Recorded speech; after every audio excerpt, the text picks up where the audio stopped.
कि आपको नोटिस का पैटर्न समझना जरूरी है, तो वो अभी भी समझ लो और बाद में जब मैं अपनी क्लास आएगी, क्या क्लास में अपन पढ़ेंगे ना, तब भी मैं आप लोगों को समझाने वाला हूँ। ये नोटिस पैटर्न आपको एक बार समझना है, इसके बाद में हम वो अपना आंसर देखते हैं। देखो नोटिस लिखने का अगर आप ये पैटर्न जो मैं बता रहा हूँ अगर आप ये भी कर दोगे तो कोई गलत नहीं करने वाला है आप लोगों का। 3 नंबर पक्के हैं 4 में से, अगर मेरे अनुसार करोगे। देखो आपको करना क्या है, करना कुछ नहीं है, आप लोगों को एक टेबल बना, एक बॉक्स बनाना है इस तरीके से, है ना। ये आप लोगों ने मान के चलो बॉक्स बना लिया, आपको केवल इसमें आपका अपना जो नोटिस है वो तैयार करना है। नोटिस लिखने का पैटर्न जो मैं बता रहा हूं उसके अनुसार करो। मैं कह रहा हूं बिल्कुल टीचर आपको नंबर देगा भाई। देखो सबसे पहले आप क्या लिखोगे, सबसे पहले आपके प्रश्न में जो दिया हुआ है स्थान, क्या दिया हुआ है, जो स्थान दिया हुआ है ना, ये रहा आपके पास। क्या स्थान दिया हुआ है सर, ये रहा G++ रंगपुर।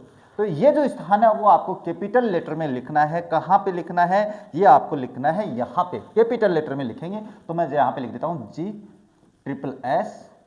और रंगपुर। अब ये नाम थोड़ा सा छोटा लग रहा है सर, कोई बात नहीं है, अगर आप इसको बढ़ाकर भी लिख दोगे, लेकिन आपको ये जो नाम है ना वो आपको नाम लिखना है दोनों तरफ बीच में। ऐसे नहीं हो कि आप यहीं से शुरू कर दो रहे, ऐसे नहीं होता है नोटिस में ऐसा।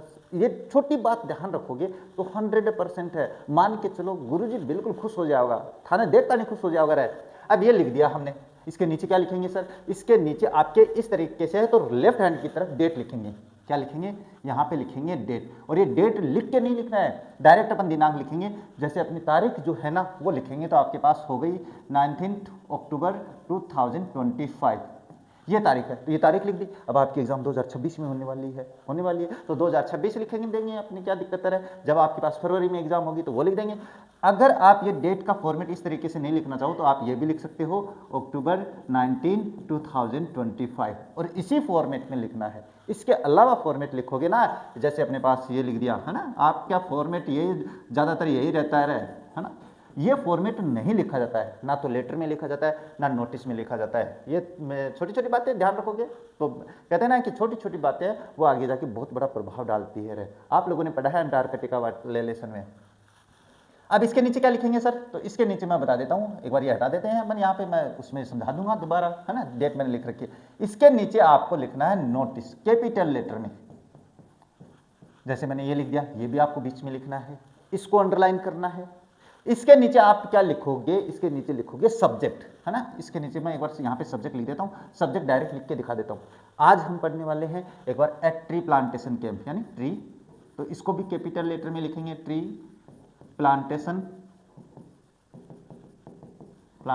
कैंप। अब ये जो नाम है ना, ये नाम देखो मेरे आगे उधर हो गया, बीच में लिखना है ये, तो ये भी आपको इसके बीच में ही लिखना है। चलो मैं लिख के दिखाता हूँ, नहीं तो आप कहोगे सर आपने तो ऐसे कर दिया है ना, तो मैं यहाँ पे लिख देता हूँ बिल्कुल ट्री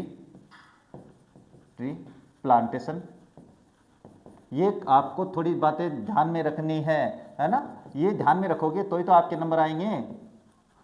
ये देखो ये मैंने बीच में लिख दिया, अब इसको भी अंडरलाइन करना है, तो ये मैंने अंडरलाइन कर दिया इसको। अब इसके नीचे क्या लिखना है, इसके नीचे आपको अपना नोटिस यहाँ से लिखना शुरू करना है। इसके बाद में आप नोटिस यहाँ से लिखते चलो लिखते चलो लिखते चलो लिखते चलो। अरे सर कितना लिखाओगे, 4 लाइनें लिखनी है, ये आप लोगों ने 4 लाइनें लिख दी। इसके नीचे क्या करवाओगे सर, इसके नीचे आपको कुछ नहीं करना है। आपका नाम क्या बताया था, सुभी बताया था, क्या देख लेते हैं नाम, है ना। नाम देखे तो आपके पास नाम क्या है आप लोगों का, सुभी और सुभाष है, तो कोई बात नहीं है, मैं यहाँ पे लिख देता हूँ सुभी और सुभाष। क्या लिख दूंगा, सुभाष लिख देता हूँ। ये हो गया भैया, देख लेना भाई, कहीं देखो गुरुजी गलत स्पेलिंग लिख दीजिए। हाँ ये लिख दिया मैंने यहाँ पे सुभाष, और आपका नोटिस हो जाता है कंप्लीट। ये यहाँ पे आपने कर दिया कंप्लीट।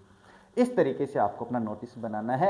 अगर आपसे ये गलत हो जाता है, ये गलत हो भी जाता है, तो कोई नंबर नहीं काटेगा। बस मैं जितनी लैंग्वेज बताऊं उतनी लिख देना, आपके 4/3 नंबर आएंगे। 3/4 का मतलब क्या होता है, 4 में से 3 नंबर देगा 100%। लेकिन करना इस प्रकार से पड़ेगा आप लोगों को।